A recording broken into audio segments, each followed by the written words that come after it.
Hi, and welcome to CryptoBiography. I'm your host, Brandon Starr, and this is part 2 of The Last Rule. Episode 114 continues with the unnamed narrator, who is the assistant to the ruler of Earth, Lord Carathag, and what he's having to deal with. So we know that the ruler, Lord Carathag, has a Vault 414 in which he has kept something very hidden, possibly the secret to his immortality, and it has been broken into, and only so far this assistant knows it, the narrator.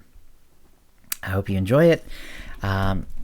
If you have any comments or questions about this episode or previous episodes, cryptobiography@gmail.com, or hit us up on Facebook or Twitter. And just a note for next week, we're going to be doing family activities. I don't think I'm going to be able to do an episode on Sunday. I will keep writing as best I can. If I can get the podcast out shortly thereafter, I will, or I might just have to skip the week and then do it the next Sunday. So it would be a rare change, or possibly maybe I can figure out a way to get an episode out about a nonfiction episode of some sort.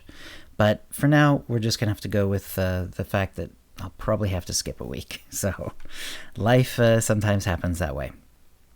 Anyway, I hope you enjoy this, and here we go.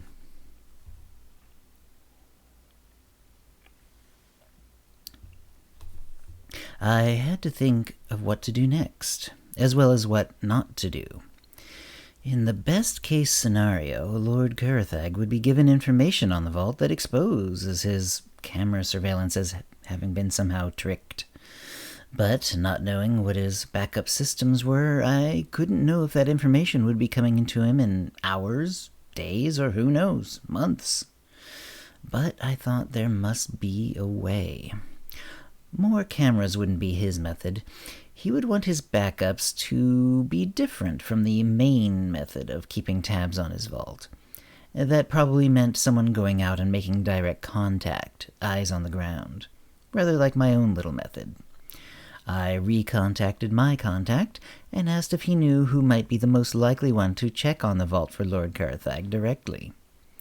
After giving it some thought, he responded with the leader of the local militia. Amgu was so small it barely merited a militia. I suspected it would be less than 10 people. I could not contact the man directly, nor did I want to put my contact in jeopardy by employing him. I decided to send a message anonymously. I composed a simple note indicating that I had heard noises out of town with just enough detail to indicate that they would have come from the direction of Vault 414. If I knew Lord Carathag, he would have impressed upon this militia leader just how important this seemingly unimportant duty of keeping an eye on an open field, both carrot and stick, liberally applied. The money would have the effect of making the threats even more dire, since if it was important enough to overpay someone for such a simple task, what would be the punishment for failure? I suspected that my vague warning of noise from that direction would have him check on the vault immediately. My note was anonymous, but also protected so that it could not be traced back to me, as I suspected would be attempted later. I was on edge for a while until, for the first time ever, I was immediately calmed rather than alarmed by shrieks of anger coming from Lord Carathag's throne room. He was bellowing for me. I took a very brief moment to make sure I didn't have relief or amusement on my face, and bustled out of my office into the throne room, which had a side entrance across the hall from my office. The guards opened the door for me, and the throne room opened up before me. It was a room I knew well, yet each time the scope of it surprised me just a little. The room was so large that echoes get lost in it, and the gold, the marble, and the gems all let you know exactly whose room you had entered, the ruler of the entire earth. My lord was truly angry. I'd only seen it a few times, and it terrified me. It did not matter that he wasn't angry at me. He could crush me out of pure anger if he wished. "My lord," I asked, bowing exceptionally low, so that my head was below my knees. Even then, looking straight at the floor, his presence above me, almost around me, was palpable, as if his presence was a separate thing from him. I knew the routine, especially when he was angry. I did not move my eyes from the floor until he said, "Stand." I straightened up, but looked straight ahead. I knew that making eye contact was almost never acceptable, and absolutely never when he was in this temper. Then I waited. I was well practiced in not falling to the temptation to look over at him, or even use my peripheral vision. When he was ready to speak, he would. The time it took him to talk was longer than any other I had been present for.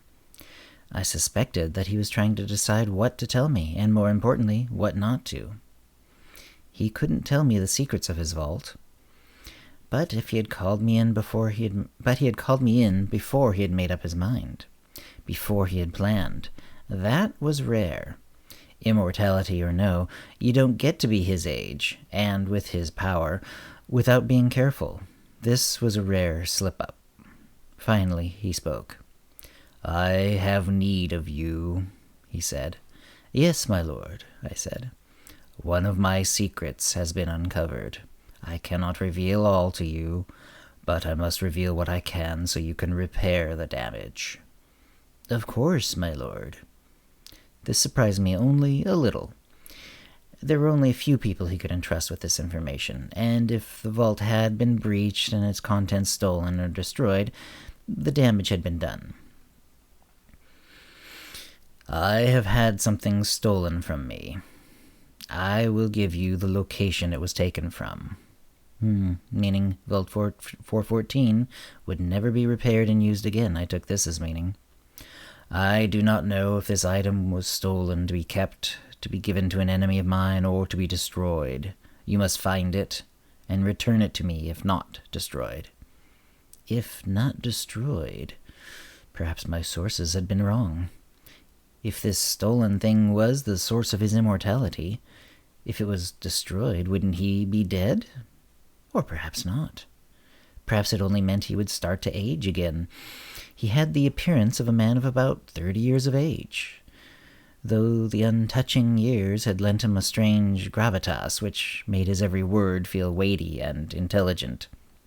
It was a sort of charisma I had only encountered in certain old people.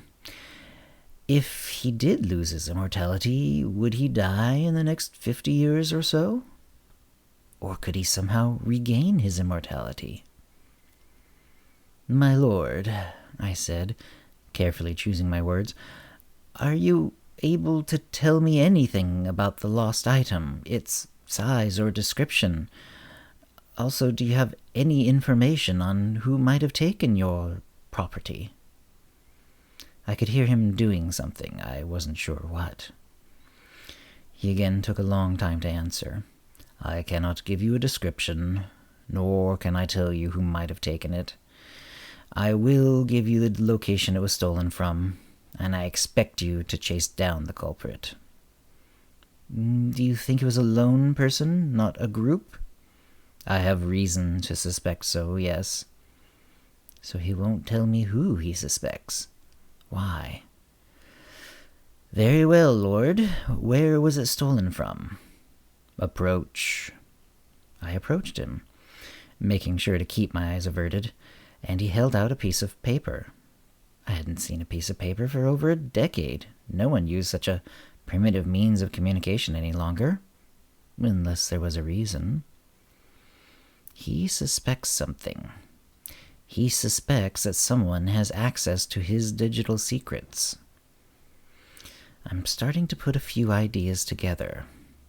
Unfortunately, they're all pointing me to going to the eastern end of Siberia, where Vault 414 is, or was. "May I have permission to know the security around this vault, Lord? It may be one of the only ways for me to track the culprit." Only a brief pause this time. "Permission granted." "That is my plan, then. learn all I am allowed to about the history and security of Vault 414, then travel to the ends of the earth. And that's the episode for this week. If you have comments or questions about this episode or previous episodes, cryptobiography@gmail.com, or hit me up on Facebook or Twitter. And thanks for listening.